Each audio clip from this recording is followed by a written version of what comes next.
From the News Talk STL studios in St. Louis, it's the Right Mind Show with Todd Showalter. Tonight, Saving St. Louis with Andy Polacek. The TV reporter who lives inside the Missouri State Capitol, Mark Zinn of Nexstar. And the Right Mind studio band, Mitch Murphy and the Murphy Tones. Now, putting the fun in your dysfunctional world, here's your host, Todd Showalter. Guess what shade of bronzer I'm wearing? You've got the winter blend. I do. I don't have any blend. I'm having my natural blend because this is real sun, buddy, not the kind out of a tube. Sun butter. Well, yeah, something like that. That's what my nephew eats because he's deathly allergic to peanuts. Speaking of flying on airplanes, did you do that recently? How did you get to where you're at? It was absolutely fabulous because I always act like I'm afraid of flying. Okay, so what what I do? Don't make me do it. Well, no, I act like I'm having a panic attack. That's what I begin. And then you'll have two types of passengers. Put me on first. I'm so nervous. That's what I do. It's like the children. That's exactly the voice I use. Did somebody tell you about this? I know you tried Stolen Valor once, and you're like, ma'am, I'm military. Please put me on first. And she said, back of the line, and then you had the panic attack. That didn't happen. And, the thing I always look most forward to whenever I fly the friendly skies of Southwest is, suggesting to my wife, who I can't bring up on the show, but I'm going to anyway, can we finally do the Mile High Club? Have you guys ever done the Mile High Club? You start doing your stretches in the little aisles there, and you say, babe, I think we can make it fit this time. I know the bathrooms are tight, but so are you. Well, it's a full flight, okay? And I got stuck in the middle. I didn't get the aisle seat, okay? Mm-hmm. She always likes the window, so she doesn't have to look at me. And I said, hey, I may be in the middle, and we may have some. This woman next to me, I don't know if she was like the American Indian or what do we call it? What are they called? Indigenous. That. Anyway, I don't think she was paying attention, so I said, hey, why don't you just get on my lap and we can join the Mile High Club? She said, shut up. Here comes the snacks. Eat something and leave me alone. You know what you ordered for snacks? The box of popcorn with yeah. the hole cut out. I should have done that. I should have, actually. Why are you always giving me these ideas after the fact? Next time you're going to fly next to us, and I won't have the Indian woman next to us. I just flew American Airlines, and it was on an international plane that they gave us. It was Really? coming in from Brazil or something, and it was the one that you see in the movies where there's 3 aisles. Right. So you got the left aisle, the right aisle, and the big one in the middle. And every single headrest had a TV on the back, which doesn't happen anymore. They just let you connect to the Wi-Fi that's in the plane, and you can watch stuff on your phone. Yeah. But this was great because I could see what every single person was watching on their screens.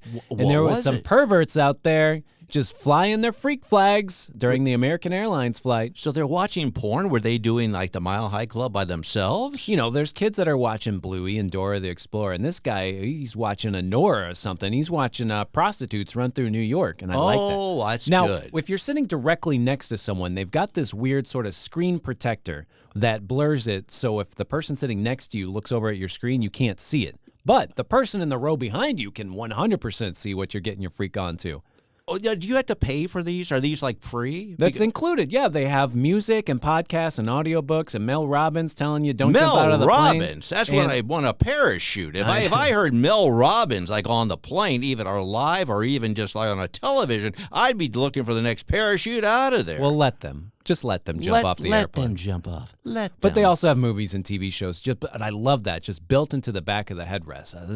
That's the classic thing you think of for movies from the 80s and 90s when they'd have the big TV that was in the front of the plane. This is kind of that similar feel. I'd never been on a plane this big. I bet you and the wife would have had plenty of elbow room and kneecap room in the bathrooms. I tell you, it wouldn't take much. I offered several different places. I said even like in the carry-on above it, said that might be fun. She didn't want to do any of that, but I did come to this conclusion. I'm pretty sure, because we had a connecting flight, okay, and I'm pretty sure that the captain on all these airplanes are the exact same, because it's always, hello, everybody, this is your captain. They all have that sound. Why can't they just, you would think like on a high-tech plane, something that is actually flying, living human beings on, that they would invest in like a sound system that didn't sound like something like a drive-through. Don't you think? I mean, do you think with all that technology, they couldn't just do something a little bit more high-tech? I guess they use the broadcast headsets. We have these beautiful phallic-shaped microphones. Yes. For some reason, we find a way not to shove them directly into our mouth, 5 or 6 inches. But the pilots, they have the broadcast headsets that come down in front of their mouth, like they're Britney Spears or they're in a boy band. And I guess it's just so close to their mouth there that they can't help. And it touches their lip just so gently. Oh, just so nicely. Yeah, they should put some chapstick inside that, too, just so they can be all fresh and ready to pucker up whenever I'm ready to leave the plane. And I say, thank you, Mr. Pilot. Give him a little smooch. Well, who I almost got a smooch from was the flight attendant, and not the female kind. I have a theory about... What do we call them? Custodians now? I forget if they have a different name now. Ushers? They're stewardesses? Conjugal visitors? There's some name that... Stewardess, that's it. I call them waiters in the sky. I mean, that's basically your... Sky waiter. Yeah, sky waiter. Just give me some more snacks and shut up. Because, they act like they're like really special. Like, if you really are... And here's the thing I really like, is if you decide to sit by the emergency exit, God forbid you'd actually know it. Have you ever sat by the emergency exit? Because a lot of leg room there. There is a lot of leg room, but they always say, do you know what to do in case you're going to have to open this door and use this in an emergency? I go, I don't know what everybody else is going to do, but I am going to be screaming like a little girl, because if I think the plane is going down, do you think I'm going to be thinking about opening this damn door? No, I don't know what I'm going to be doing. I'm going to be wanting to join the Mile High Club as fast as I can, because it's going to be the last time I ever get any. One big drawback from this American Airlines International big Boeing plane is that it actually, if you start watching content from the back of the headrest, they can interrupt whenever they want.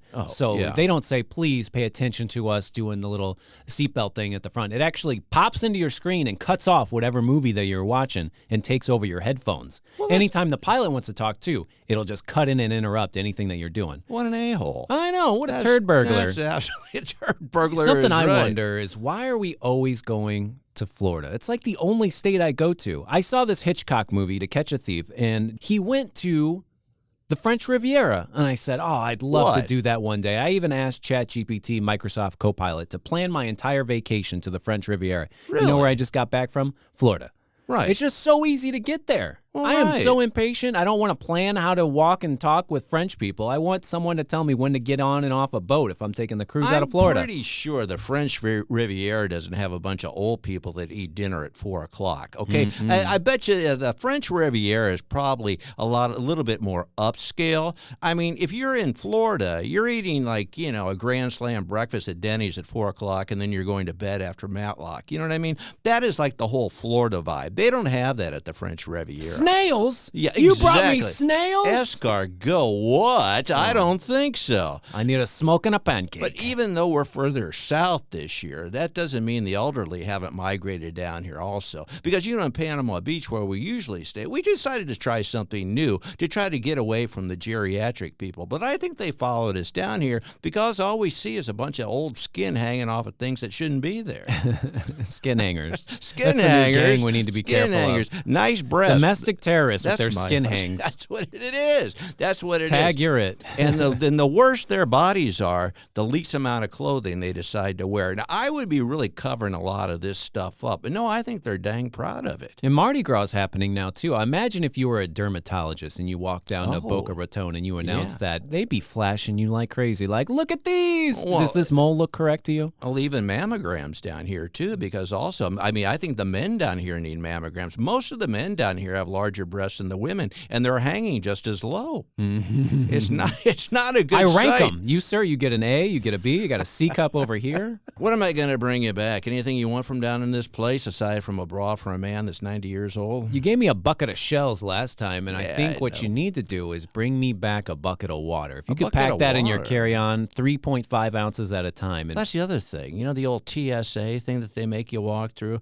By the way, if you want to get through the TSA quickly, just ask for a wheelchair and then just ditch it as soon as you get on the plane. That's all it takes. Oh, I need a wheelchair. Really, what's wrong? Don't ask questions. Just get it for me, boy. And so you get in this thing, they wheel you right up, and then you just ditch it. You don't have to wait at all. My trick is actually they have a special lane for the wheelchair people. Right. So I just walk a little bit too close to it. I stick my foot out. Yeah. And then the wheelchair runs over my foot. And I'm like, oh, I need a wheelchair now. Can I use that one? They dump her.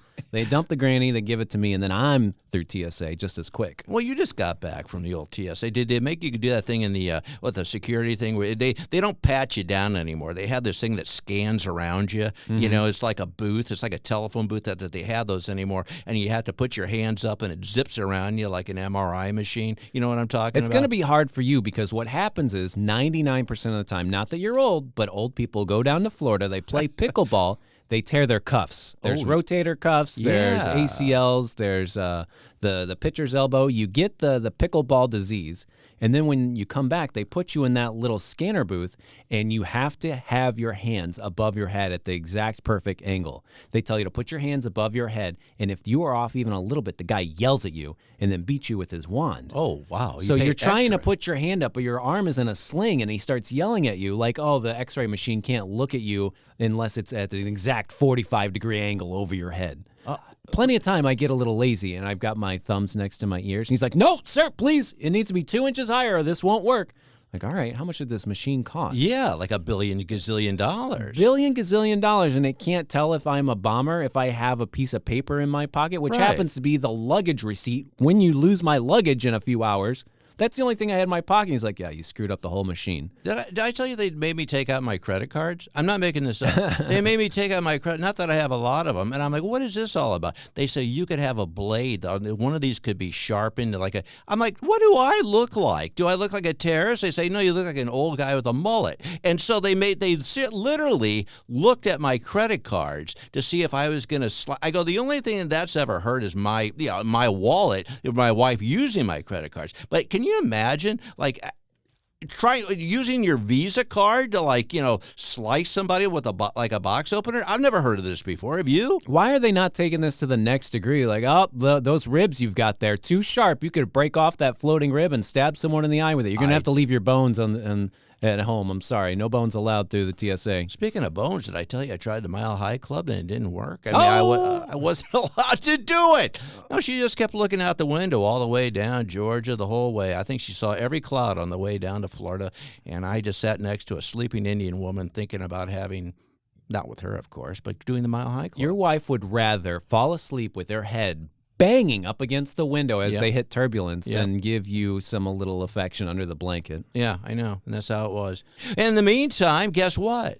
I'm Todd Showalter, along with my bestest buddy, Joey V. I'm from Florida with my natural bronzer, and Joey's back home freezing his tail off in St. Louis. This is The Right Mind Show. We'll be right back. Coming up next on The Right Mind Show with Todd Showalter, auditing the city of St. Louis with Andy Polacek.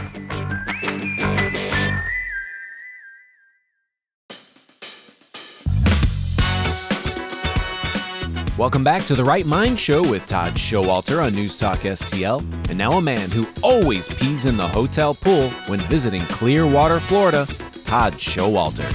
Hey, we're back. I'm Todd Showalter with my bestest buddy, Joey V, and my other buddy on the line now who we haven't heard from in a little bit because he's out been digging up stuff about the corruption in the St. Louis city government. It's Andy Polacek. How are you, my friend?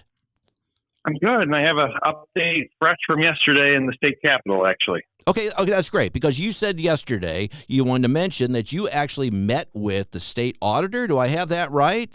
Jump into what the story is. That's correct. So just as a reminder to everybody who may not missed this or need a reminder. Yeah, get everybody up to speed. We did an audit of the city of St. Louis, and it was very much, I get sick of these terms like bipartisan, so on and so forth. Let's just say everybody worked together. A lot of pissed off Democrats, lots of independents, lots of Republicans, conservatives, whatever you want to call people, they all work together. Mm-hmm. So, which honestly can make a pretty powerful coalition when people aren't all fighting, right? Mm-hmm. So, the state, well, it wasn't the state. The auditor at first didn't really indicate like he wanted to do this. It became a little bit of a mess, and the city Board of Elections played some games where they threw out signatures, and the Secretary of State looked at it and said, hey, I think this was aggressive, what you guys did here. Would you take a look and do it again? and basically we were short the signatures, but then we went and got affidavits from enough people to have enough signatures, which by law should all be kosher. It's a little different, but, we came up with an innovative way to solve the problem. Mm-hmm. And the state auditor said, well, we still need the Board of Elections to certify it. The Board of Elections turned around and said, yeah, we're not doing it. So basically what we told you we would do, we're not doing. So we started working with two lawyers who I think want to be actually three. I think want to be a little anonymous, although one of them you can look up and see in the lawsuit. But because they're pretty well-known guys, and generally Democrats, however, they're sick of the kind of progressive corruption in the city as well. So they filed a lawsuit about, I want to say a month and a half ago now. The city responded, and so did the Secretary of State. And, the city's response was basically, we're not responsible. The Board of Elections is not responsible for certifying the signatures when that's literally their job. Right. Yeah. And then we were a little bit on the fence of whether or not we thought the state auditor would be on our side or not. But when we got there and he was in the meeting along with Brandon, who's his chief of staff, they were very receptive. They were very helpful. I think they realized, the number one thing is they don't want to get in a situation where they start to go on the line of doing the audit and then some technicality blocks it or makes them the bad guy. Right. And I understand that. And so as much as I wish they would move forward, but they did give us a really good idea from a legal perspective, which was to make the Secretary of State a party of the lawsuit, because then we have the ability to get relief if the Board of Elections can't or won't do it. The state auditor doesn't have the information to verify the voters, so then the Secretary of State would be able to do it. So it was a very productive, positive meeting. They were very helpful. We realized we're all on the same team, and so I think the city's going to have a hard time blocking this audit at this point. Okay, so basically what you're wanting to do, it seems like, and again, I haven't really understood it from the get-go, you basically want transparency about what's going on, and it's just not, and they're throwing every roadblock they can at you to avoid everyone possible to this transparency. Everyone. And to me, that sounds, hey, this is like a Columbo episode here, but to me that smells a little guilty. I mean, if you're trying to do everything you can just not to be transparent, and they are, elected officials, I mean, everybody's got to see that there's a game going on here, don't they? Totally. It looks totally very bad. Look, we weren't sure because there is some versions of the GOP side that doesn't always do their best thing, is looking out for themselves, where the auditor was. I now believe he's a good guy. But yeah, you said it right. To list some high-level things, that people are concerned about in the city, their water department, they're taking in much more money than they need, and it's most likely flowing to the general fund, which is not supposed to be, and they're using it however they want. There's the SLDC issue where the president was basically shipping money to himself and his entities and helping himself, to whatever property he wanted in the city. I mean, if it isn't obvious by now, the city of St. Louis should not be in the real estate business. All they do is steal it and rip it off. Yeah. There's the issue where the firefighters didn't have health insurance for a while because the city didn't have the money to pay it, There's the endless issues with the garbage not being picked up, services. I don't know if the media was saying that our streets were good and plowed. They were not. That's always an endless issue. But someone needs to just decide what's acceptable and what isn't. And then just quite frankly, if you go to City Hall, they have taking a lot of money, and what you're getting for the money doesn't make any sense. I could get deeper into it, into how the NGOs and lawyers control the bills they write, so on and so forth. But it's gotten so bad that even the Democrats are turning on their own because they have to. You know what I mean? Yeah, sure. That makes sense. Okay, see, obviously, the hotbed of news right now is everything happening in Minnesota, and all the fraud that's just coming to light. I mean, do you think we're dealing with something like? Okay, do you think we're dealing with 100% as big as 100%. Minnesota? No, okay. It's different. So Minnesota's unique situation is the massive amount of Somali population, which creates some sort of, I guess you call it, cultural, societal economies of fraud scale. Right. I just made that up. But anyway. I like that. That's good. Here we have, and if you got the governor and the mayor in on it, it just helps with your economies of fraud scale. But so I do believe, I'm going to be 100% transparent with you, I believe there's fraud going on with both the political parties in Missouri. Mm-hmm. Different things, probably more education and some other kind of, big fund issues in Jeff City. Here, I believe there's things just like Somalia going on. I think I also think there's a ton of Medicare fraud going on in Missouri. There are, I can tell you, I know for a fact, because when I go shopping at all these are, the schnooks in the city, in certain neighborhoods where they've kind of dropped these illegals, there is they're either Somalis or there's some kind of sub-Saharan Africans. And I mean, I swear it looks just like the Learning Center spelled wrong on Graboid, right? Mm-hmm. Yeah, right. So do I know for sure? I do not know for sure, just to be very clear. Do I highly suspect that that's what's going on? Yeah. I mean, I think you know this. Maybe you don't. Maybe I didn't tell you this, but I know for a fact the feds are basically camped out in City Hall, just looking through everything, slowly figuring out what cases to build or not. Yeah. And I mean, I don't know if you follow this Paul McKee land thing. I know Paul McKee is a very controversial figure. Still shouldn't just steal his land, which is what the city's trying to do. And what then do you mean? our mayor, Kara Spencer. Well, who is this now? Sorry, go ahead. Go back. So what's this now? Yeah. Go ahead. Yeah. So there's a guy named McKee, right? McKee. He's been for a long time. He's assembled. He's the guy that brought NGA to St. Louis City, right? Okay. Very controversial. Has been labeled a racist by what I would call the race baiters. Is he a perfect guy? Not. But he had a vision. He got NGA to the north side of the city of St. Louis. He assembled a bunch of land and he had a plan to build it. Since then, the city's done nothing but block him for no other reason. They just don't like him. And the real answer, just so you know, is Andy Taylor wants the land. Okay. So they're using the city to do eminent domain to try to pay the city, not pay the city very much. So Kara Spencer was actually, the whole point of the story is Kara Spencer was on the news, I don't know, last week, basically saying, yeah, we have other developers, basically giving a signal that you're doing what you're not supposed to be doing and acting as the seizure of property through eminent domain so you can give it to another developer you like. Yeah. So imagine what kind of bribes are going on there. Yeah, right. Well, so, I got in the weeds a lot. Yeah, and that's just well. Wait, I mean, to be part of the city government, if anybody wants to be a member of this, do you just have to kind of like say, okay, I'll buy into all this corruption? I mean, how does that? I mean, it's funny. It's funny the way you put that because I do think there's some sort of system. Yeah. But the number one system is if you would meet most of the aldermen, 90% of them aren't smart. I mean, one of them the last thing he did was and look, I'm not trying to put these people down per se. There's people that work really hard at McDonald's, right? But I'm not sure going from McDonald's as a burger flipper to an alderman, you're the most qualified for the position. Sorry, bud. So, and that's just one example. Yeah, there is some sort of system. It ties into the election rigging and everything else where they're just going to go out of their way to block you. And you're not even going to see the people blocking you because there's people, and then both the parties have this higher up who just, yeah, you're not getting in. We're going to do everything to not get you in. And then if there's someone they think they can control or manipulate or they got something on, that's who they let in. I mean, I think somebody told me this once. I think it was a Republican was talking about a Democrat and they were in the elevator.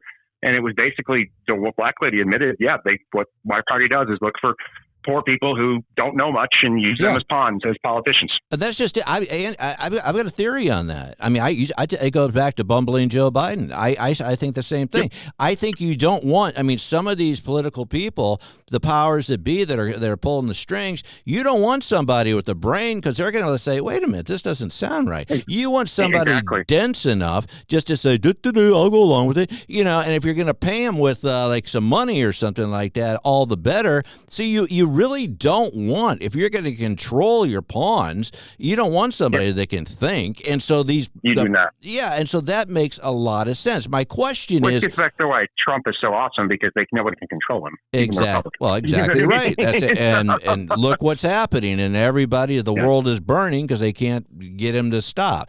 The thing is, who do you think is pulling the strings here with our city government then? Well, that's a very complicated, and it's not just one person. I mean, just to be very clear, in terms of the property seizure, the general consensus is that goes back to Enterprise and the Taylor family. They want that land. There's some Bob Clark involved here, and there's some Vince Shamel involved here. Bob Clark is Clayco. Mm-hmm. But if you drill up, there's NGOs that are tied to the globalists. Mm-hmm. And I will be honest with you, I think there is a portion of the Republican Party that's tied to, or let's just say people who are a member of the Republican Party or lobbyists, consultants, whatever you want to call them, who are tied to this too, the corruption here. Mm-hmm. Tax credits, drugs, things like that. I'm not going to name names on that. No, I understand. No, you don't have to. I know some of them are under investigation. I know for a fact right now on some of it. Right. But I mean, it's probably the usual suspects. Then it gets into, look, the lawyers have a lot of power here. I'm friends with a very powerful, well-known lawyer here in the city who kind of plays their game but hides underneath and doesn't really like any of them, because all they do is steal, try to figure out a way to get more government money. They play the whole Clinton attorney privilege thing. Right. I mean, I got a very clear point of view on that. To me, if it has anything to do with public money, there should be complete transparency. Lawyers shouldn't even be involved. Right. Why are there so many lawyers defending government agencies? It's insane. One last thing, because I meant to ask you this before. So what do you think, we've got a relatively new mayor. Do you think that makes any difference? And we got Kara Spencer. What are your thoughts?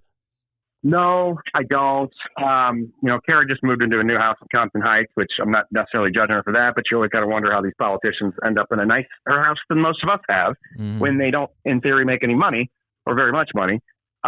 No, I think Kara, everything I hear from Kara, even her, I say she's too weak. And what I mean by that is she just gets bulldozed. And that gets back to, somebody asked me who I would put in charge of the city of St. Louis. And the answer is somebody who acts like Trump, who's got, cajones, who doesn't care and has strategies and plans and knows how they're going to come after him and has it set up to trap him, which is what he's mostly been doing. So I guess the answer is no, I'm not. Is she better than Tashara? Yeah, because Tashara was an open criminal, right? Kara will just be bulldozed. Why don't you run? I tell you what, if elections get fixed, I'll consider doing something from a public service point of view. I'm not going to win right now. It's too rigged. Well, you'd have my support. How's that sound? I appreciate it. I also once the moment they figure out I support police, then you got to. There you go. You got a voter issue. Well, that's ridiculous. I've never understood that. Yeah, I mean, law enforcement, that's just, primary needs. Who knows? Okay, well, we're out of political issue. No, it's not. It's common sense, my friend. I think a lot of people don't have that anymore. But, hey, I'm glad. No, they don't. We'll get glad there. that you do, though. So we'll talk again soon. I want to thank you for joining me. And until next time. Having me. You bet. Bye-bye. You have a good one. Take care. Bye-bye. Bye. Well, there he goes. I'll tell you what, it's always St. Louis is corrupt. Yeah, it is. It is corrupt. Oh, we all know God. that. And you can just see, again, from 10 to 20 years ago, it's you really can't see. I don't know if we became more corrupt. A lot of it had to do with just getting rid of law enforcement. But, it's sad. It's really sad. I don't know what else to do, who we get in touch with? I guess, you're right. Why don't we just take over? Did you see the newest corruption that's going on? This guy embezzled $123,000 from the circus. No. The local circus, Circus Flora, this nonprofit. I did hear about that. Just some old white guy with wispy white hair. Looks like he knows about business. In 1 year, he set up a fake credit card or a real credit card that he claimed was stolen and then used it on getting his nails done, getting restaurant food, and horseback riding lessons. Horseback riding? Were the horses from the circus? I don't know what horses eat, but he must have been buying a lot of oats to go through $123,000. Well, they can't even have animals in the circus anymore because apparently it's cruel to the animals. That's the crazy. That's like saying you can in a baseball. You got to kiss him on the neck first. That's just it. Be nice to him, and then let the dang tiger jump through the fiery hoop. Don't you think, if you were a tiger, would you rather just be stuck in a cage or jumping through a hoop full of fire? I think I know what my answer is. Mm-hmm. And this guy lived in Ladue already. He must have been corrupt his entire life and just happened to fake it until he made it, and then he got caught at age 63. Wow, 63. What took him so long? That's like the woman at Walmart. Did you hear about her? She's an older woman that was, she was, get this, she was stealing stuff, shoplifting through a new system that she invented, but she didn't because it's been around a long time, called stacking. Stacking. That's when you take one product, but then you stick 2 or 3 things just like it underneath it, but you only scan one of them.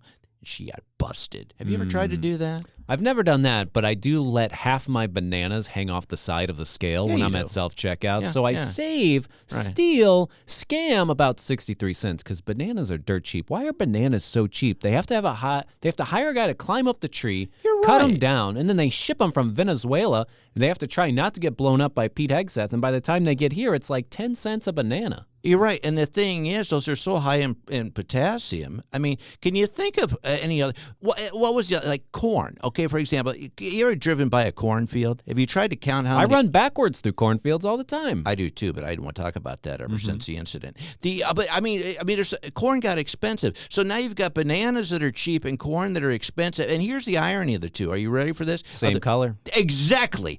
I think it's a color. And it's just like Andy said, I think it's a racial yellow issue. journalism. I think yellow journalism, I think that's what it is. It's a racial thing. It's a racial thing.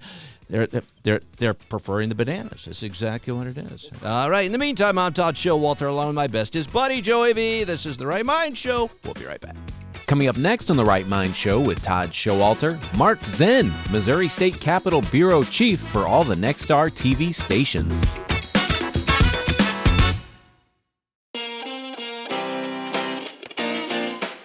Welcome back to The Right Mind Show with Todd Showalter on News Talk STL. And now a man who almost got divorced after eating at Hulk Hogan's restaurant in Florida because he couldn't stop telling all the patrons about his wife's thunder lips, Todd Showalter.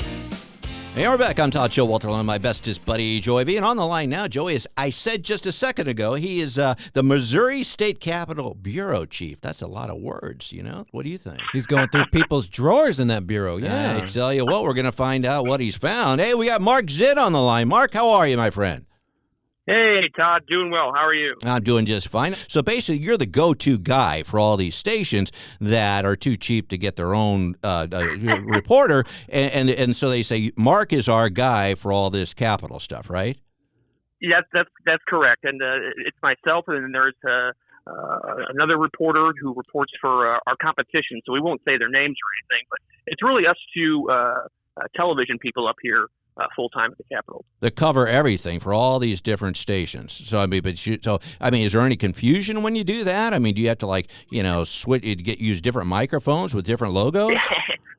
Sometimes there's a little bit of that, but I try to focus my stories just kind of at the same vantage point, the same viewpoint, just reporting out of Jefferson City for all of our stations. Now, there's going to be times where there's more Kansas City centered stories like the stadium piece, that special session where I will appear more on the Kansas City side and talk to them. And they have a different, what we call a SIG out. So instead of saying Mark Zinn, Fox 2 News, I would say Mark Zinn, Fox 4, working for you.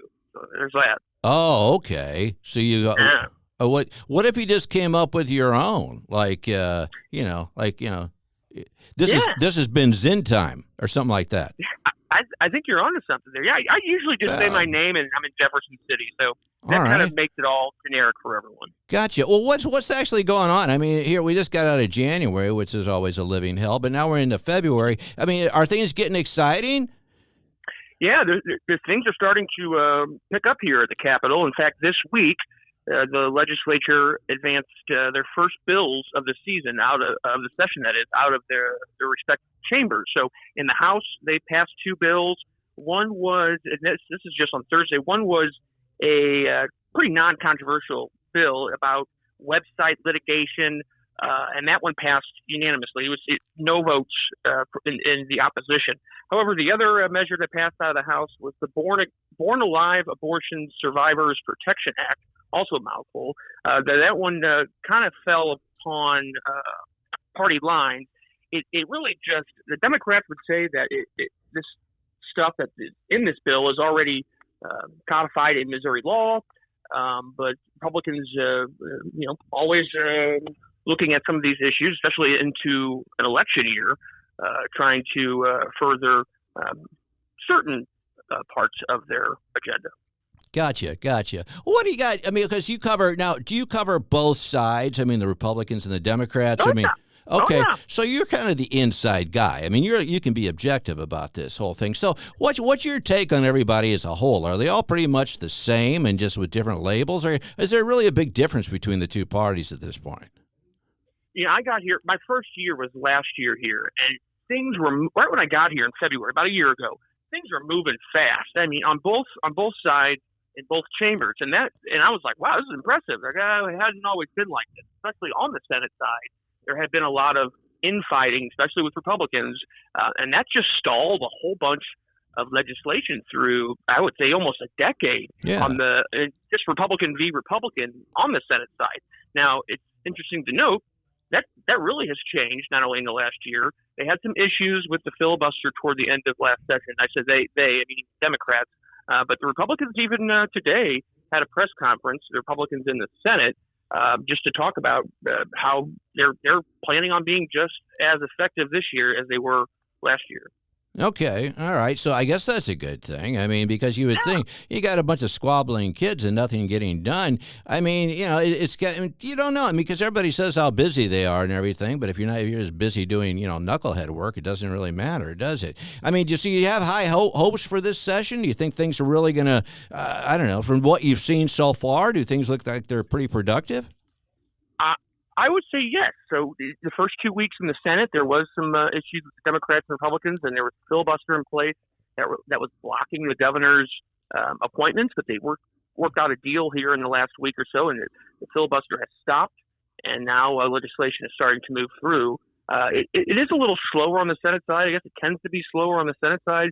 But I spoke to the House Speaker, John Patterson, today, a physician out of the Kansas City area, and he says we're ready to go. We're ready to go at it. Just like last year, and produce several bills each week that would be fully passed out of their chamber.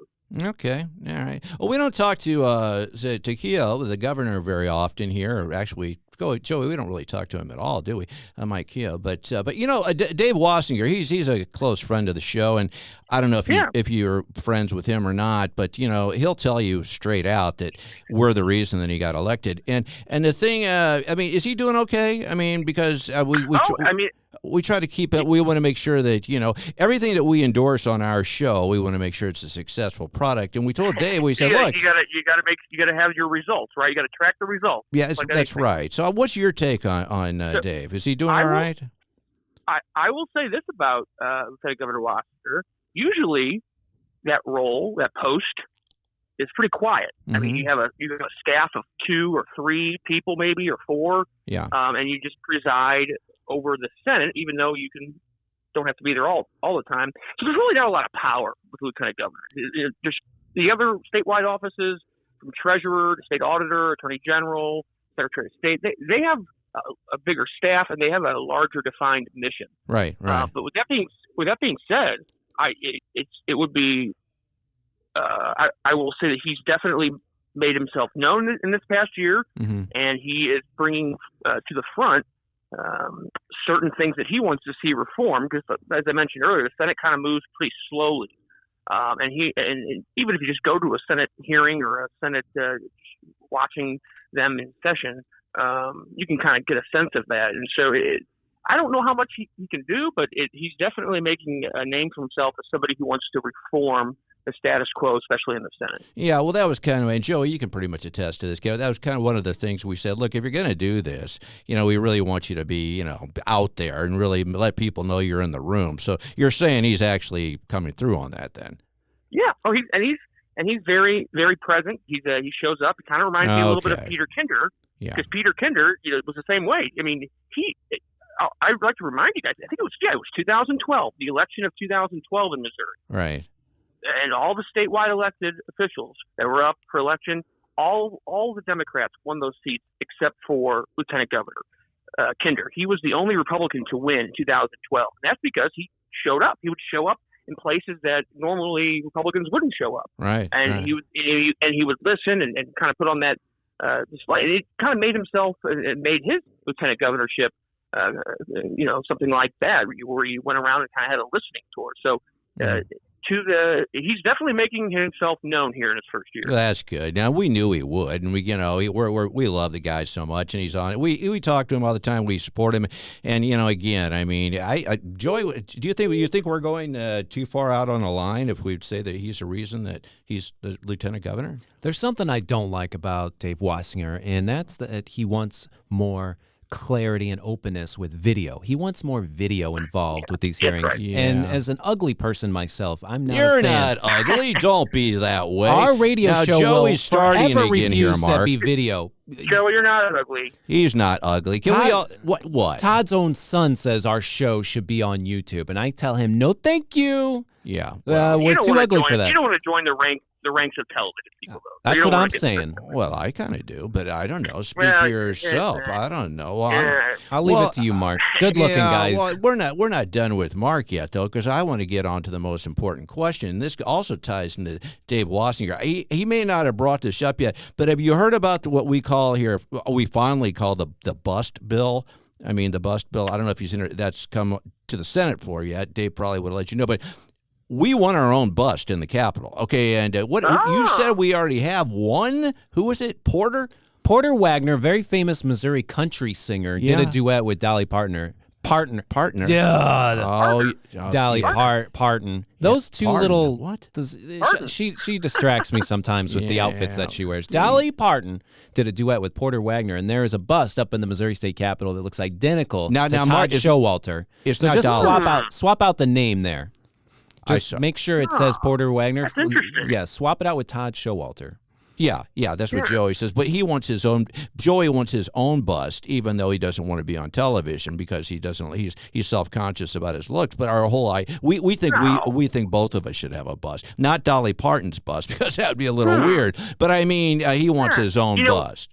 One thing that is still missing in the Capitol, and specifically, I should say, in the Hall of Governors, Eric Greitens does not have his portrait in the Hall of Governors. Oh, we could work on that. That's right. What do you think? Would you want to work on that? Is though? it in the basement? Is that they forgot to put it on the third floor because it's in the basement? No, there's plenty of spots. Like there's plenty of room. Like it's not bad. Well, what do you think? Sure enough, Wow, Mark, you brought up a topic I haven't thought about in a while, but there's a lot of topics I haven't thought about. You didn't in a make while the that pop cut. Up. The haircut. What happened? I mean, does he ever come up again in conversation in Jeff City? I mean, what do you think? Oh gosh, no. You don't. I mean, just in terms of like, oh, you remember that? Or I haven't seen that since that. But no, I don't. I think it'd be hard to find any members of the legislature that were probably fans of his even now. Yeah. Okay. Yeah, because he's like, wasn't he going to write? He had big aspirations, not big ass. Yeah. He wanted to be. I heard this, and I don't know for a fact, but I'm going to say it anyway. Apparently, he had like the domain Greitens for president or something. No, that's true. That's true. So he must have thought he was going to be a big wig. I don't know. Where's he working at? Applebee's now or something? He might be writing another book. I don't. I'm not. You're not I'm quite not sure. sure. Maybe in his head though, he could still run again. You know, people will forgive him. A second redemption story. I don't know. Yeah. Well, a couple last things here. What do you think, from your inside scoop as far as the politicians there in Jeff City and everything? What do you think it really takes to succeed as a politician these days, especially on the state level? Yeah, I've been thinking about this actually recently. I mean, because I've asked Governor Kehoe something similar. And, some of the things that he learned in his first year, and he just kind of drove home the point of how important relationships are in this building. And it's something that he, I think, grew accustomed to from the car business, the car dealership business, and how important relationships were there. But they are so important in this building. And it's not just members of your own party you have to have relationships, but also members of the opposition. And he does it very well. You won't find too many people in this building who don't feel like they have a personal relationship with the governor, which, I couldn't tell you or speak to governors in the past, but it didn't seem like that's always been the case. Okay, so special relationships. All right. So that's and he visits people's offices. Like, a lot of times you go, you come to the governor's office. No, he'll go down to the first floor, up to the fourth floor, and go visit you in your office. Oh. And just things like that, I think, really go a long way in a legislative body, especially one that's so large like Missouri's. And I think that's what I would say is so relationships, and then obviously you need to fundraise. Yeah. Okay. Well, all right. Well, I guess so we got to raise money and we got to have relationships, I guess, if we're going to run, Joe. Right. Gotcha. All right. Well, hey, you're a lot of fun to have on the show, Mark. I hope you'll be back and, we can do it more often because I see if you would be the official, Missouri State Capitol Bureau Chief of the Right Mind show, I'd feel honored. Well, I don't know how my bosses at Nexstar would feel about that, but maybe we could work out. Oh, Nexstar, that's something out of Star Wars or something. The Right Mind show. I mean, that's something fun. I mean, you know what? If you don't have and you could put this on your card. If you don't have a right mind, you don't have a mind at all. That's our slogan. Mark's true love is actually meteorology, so maybe he could be the official weatherman. You're what? Wait a minute. Yeah, that's my deal. Official weatherman. You love weather?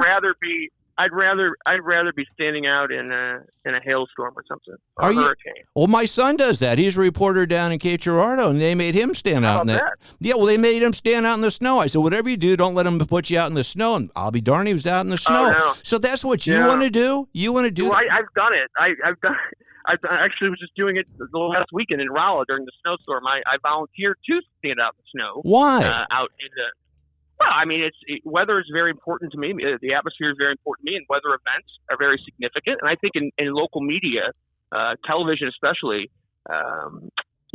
significant weather events are very important to the viewers and to what we do as, operators of broadcast. So, but you do know if you would just say, hey, there's a tornado, I would believe you, Mark. You wouldn't have to go stand on it.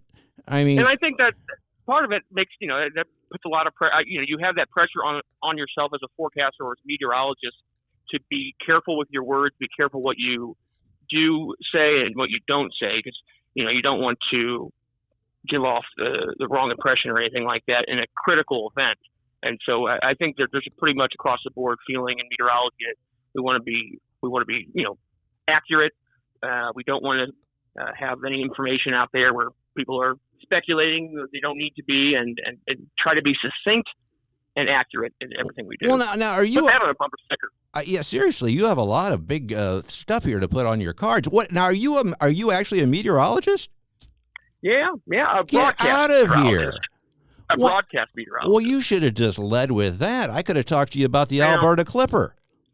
Yeah, a lot of times I wonder how many forecasts I must have gotten wrong to be up here doing this, but really, that's a joke. I was never a bad. Still, I'm not a bad forecaster. Well, do you know? I was always on the mark. So because you're at Nexstar, like Glenn Zimmerman and those guys. Oh, yeah. Okay. Well, because Leah Hill, she's over at the KMIV. Yeah, we don't talk about them. Well, we got her start also. Well, Mark, you're a blast to talk to. I mean, I want you, even if you don't want to be the official correspondent, I want you to at least be a frequent guest. Will you come back and join us again soon? Yeah, absolutely, Todd. You guys have been great, and anytime. Okay, all right, and I'm just going to say our potential official Capitol Bureau correspondent, even though he doesn't want to admit it yet, but we'll just pretend like he is. We'll go with that. Yeah, we can go with that. That's our make-believe one. Well, thanks for joining us, buddy. We'll do it again soon, okay? Sounds good. So did you learn something from him? There's a lot of beef going on between Channel 2, the Fox affiliate, and Channel 4, the CBS affiliate. Even if we mentioned someone, he would curl up and say, please don't bring them up. I think Hannah Falcon, the other bureau chief from the CBS stations, beats him up. You got to look up this Hannah Falcon. She's about 4 feet tall, but she's got talons that'll rip you to shreds from tummy to taint. And I think maybe she does some bullying at the Capitol with Mark. Really? Yeah. She picks on, because Mark sounds like a fun guy, and so he's being picked on, I think Hannah Falcon from the CBS affiliates is a big bully up at the Bureau. Well, maybe we have to talk to somebody. We'll get Hannah on, of course. We'll have her explain her side. Well, that's what we'll do. We'll have the big Missouri State Capitol Bureau wet T-shirt contest. I was going to say something. I almost said run. something terrible here, but I'm not going to do it. A boxing match of some sort. Wet T-shirt is best. That's fine. We'll just do that. Oh, you had a good time tonight? I had a great time. Okay. Well, you know what we always say, don't you? Yeah. If you don't have a right mind, you don't have a mind at all. Till next time, bye-bye. Thanks for tuning in to The Right Mind Show with Todd Showalter. To find out about all things Todd, go to toddsprod.com. We will see you next Saturday night at 5 p.m. right here on 101.9, 94.1 News Talk STL, and always streaming online at newstalkstl.com.